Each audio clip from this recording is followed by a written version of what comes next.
Recent studies आम्ही पळयता की सँड इरोजन आणि सॉयल इरोजन गोंयांत खूप व्हडली समस्या आसा आणि कालांतरान जर आमचे बीच उरतले आणि लोक जर गोंयांत येतले आसत जाल्यार सँड इरोजन आमकां रोखपाक जाय आणि ते सँड इरोजन सँड इरोजन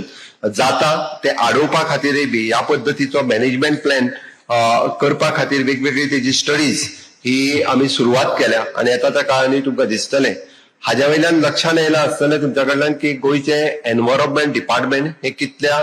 जापसालदारकेन काम करता की फक्त आमी दाखोवपा खातीर काम करिना. No to the single use of the plastic. आमच्या घरातली आमी कॉटन बॅग घेवनूच भायर सरतले नुस्तें हाडपाक आसूं किंवा भाजी हाडपाक आसूं ते जर केलें जाल्यार म्हाका दिसता आमची स्वता पासून सुरवात जावची खूप बऱ्या पद्दतीन जातले.